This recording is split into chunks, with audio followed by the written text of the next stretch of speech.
Halo semuanya, perkenalkan nama saya Angelia Christine dengan nomor NIM 2209 116015. Di video kali ini, saya akan membahas jawaban dari soal ujian tengah semester mata kuliah Technopreneurship. Pertanyaan pertama, apa itu perbedaan dari kewirausahaan dan technopreneurship? Di sini kita bisa melihat ada beberapa perbedaan dari kewirausahaan dengan technopreneurship. Nah, dari beberapa perbedaan ini, kita bisa menyimpulkan bahwa kewirausahaan ini lebih menekankan inovasi dan menciptakan peluang bisnis tanpa tergantung pada teknologi, di mana motivasi utamanya itu adalah untuk menciptakan peluang bisnis dan meningkatkan pendapatan. Pada kewirausahaan, produk atau layanan tidak selalu bergantung pada teknologi, hanya saja lebih menekankan pada kualitas produk dan layanan. Dalam kewirausahaan, dalam menjalankan bisnisnya, lebih menggunakan pendekatan yang tradisional daripada menggunakan teknologi. Sedangkan dalam technopreneurship, lebih mengedepankan teknologi dalam produk atau layanan yang dikembangkan. Motivasi utamanya itu melakukan perubahan sistem yang sudah ada atau bersifat revolusioner. Produk dan layanannya itu sangat bergantung pada teknologi dan fokus pada menciptakan bisnis yang mengandalkan basis teknologi. Artinya, kewirausahaan itu lebih ke inovasinya, dan inovasinya itu menggunakan pendekatan yang tradisional, sedangkan kalau technopreneurship itu adalah lebih mengutamakan teknologi dalam layanannya atau produknya.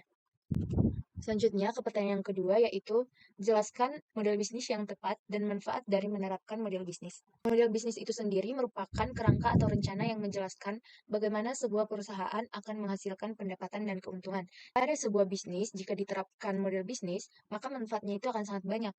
Yang pertama itu memandu strategi bisnis, di mana dengan adanya model bisnis, ini membantu dalam merencanakan dan menjalankan strategi bisnis yang jelas, termasuk bagaimana menghasilkan pendapatan, memperoleh pelanggan, dan membangun keunggulan kompetitif. Manfaat selanjutnya itu mengidentifikasi peluang. Dengan memahami model bisnis, perusahaan itu dapat lebih baik dalam mengidentifikasi peluang baru untuk pertumbuhan dan pengembangan. Selanjutnya adalah meminimalkan risiko. Dengan memiliki model bisnis yang baik, perusahaan dapat mengurangi risiko dan meningkatkan keberhasilan dalam jangka panjang. Dari beberapa model bisnis yang ada ketika sebuah perusahaan menerapkannya, maka perusahaan dapat mengoptimalkan operasinya, memperluas pangsa pasar, dan mencapai keberhasilan jangka panjang.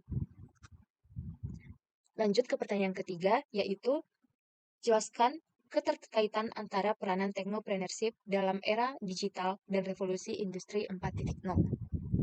Keterkaitan antara technopreneurship dalam era digital dan revolusi industri 4.0 ini sangat erat hubungannya, karena keduanya itu saling mendukung dan mempengaruhi satu sama lain. Ada beberapa keterkaitan yang paling kuat. Yang pertama itu, technopreneurship di era digital memanfaatkan teknologi terkini, seperti AI, analitik data, IoT, dan komputasi awan untuk menciptakan solusi inovatif. Keterkaitan selanjutnya, technopreneurship ini memimpin transformasi bisnis menuju model bisnis berbasis teknologi yang lebih efisien dan adaptif, yaitu dengan menggunakan teknologi tadi, maka technopreneurship dapat membuat sebuah transformasi bisnis yang lebih adaptif dan efisien. Selanjutnya, technopreneurship mendefinisikan inovasi dalam era digital dengan mengembangkan produk dan layanan berbasis teknologi. Keterkaitan yang terakhir, revolusi industri 4.0 yang didorong oleh teknologi digital memperluas akses ke pasar global dan memungkinkan technopreneurship untuk menciptakan bisnis yang berskala global. Jadi, maksudnya dengan revolusi industri 4.0, maka technopreneurship dapat lebih memperluas bisnisnya bahkan sampai skala global. Nah, dari beberapa keterkaitan ini dapat disimpulkan bahwa technopreneurship dan revolusi industri 4.0 saling mendukung dalam menciptakan ekosistem inovasi yang dinamis dan menggerakkan transformasi digital di berbagai sektor industri. Oke, lanjut ke pertanyaan yang terakhir, yaitu bagaimana strategi pengembangan produk yang baik dan sesuai dengan technopreneurship. Nah, untuk strategi pengembangan produk yang baik dan sesuai dengan technopreneurship ini adalah membutuhkan pendekatan yang inovatif dan berorientasi pada teknologi, yaitu dengan menggabungkan pendekatan inovatif, teknologi terkini, dan pemahaman mendalam tentang pasar, sehingga teknopreneur dapat mengembangkan produk yang tidak hanya relevan dengan tuntutan zaman, tetapi juga dapat menjadi solusi yang bernilai bagi pelanggan. Nah, bagaimana cara teknopreneur dalam mencapai tujuan ini? Yaitu dengan melakukan langkah-langkah berikut ini. Yang pertama itu adalah langkah pemahaman mendalam tentang kebutuhan pasar. Nah, teknopreneur dapat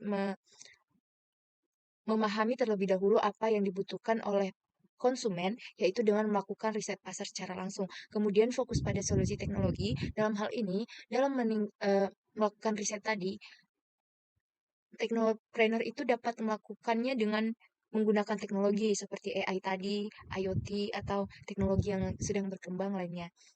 Lanjut ke pendekatan Lean Startup. Pendekatan ini bertujuan untuk meningkatkan umpan balik pelanggan dan melakukan iterasi produk berkelanjutan, yaitu untuk menguji gagasan produk dengan cepat dan biaya yang minimal. Selanjutnya, melakukan kolaborasi dan kemitraan. Dari kolaborasi dan kemitraan ini, Technopreneur bertujuan untuk mengakses sumber daya tambahan, keahlian, dan dukungan yang diperlukan untuk menggunakan produk. Selanjutnya, langkah desain berbasis pengguna. Dalam mengembangkan sebuah produk, Technopreneurship dapat mempertimbangkan dulu pengalaman pengguna dengan baik, yaitu dengan fokus pada kegunaan, kenyamanan, dan keestetikaan sebuah produk itu. Jadi bisa lebih menarik pelanggannya. Selanjutnya, kontinuitas inovasi. Produk yang sudah ada tadi dalam kontinuitas inovasi ya, selalu dilakukan pengembangan secara terus-menerus, baik dari penambahan fitur baru atau menyesuaikan dengan kebutuhan pasar yang berkembang agar nanti pelanggannya tidak lari ke produk lainnya atau tetap bisa mempertahankan pelanggan. Selanjutnya, langkah terakhir yaitu strategi pemasaran digital. Strategi pemasaran yang digunakan oleh technopreneurship juga harus efektif karena ini sangat berpengaruh pada memperkenalkan produk kepada pasar. Dalam hal ini, technopreneurship menggunakan pemasaran digital seperti media sosial, konten online, dan optimasi mesin pencari untuk mencapai audiens target mereka, sehingga nanti produknya itu bakal lebih dikenal oleh banyak orang, bahkan dikenal oleh global. Baik, mungkin itu saja penjelasan dari saya mengenai keempat pertanyaan terkait ujian tengah semester dari mata kuliah Technopreneurship. Jika ada kesalahan, saya Angelia Christine memohon maaf. Sekian dan terima kasih.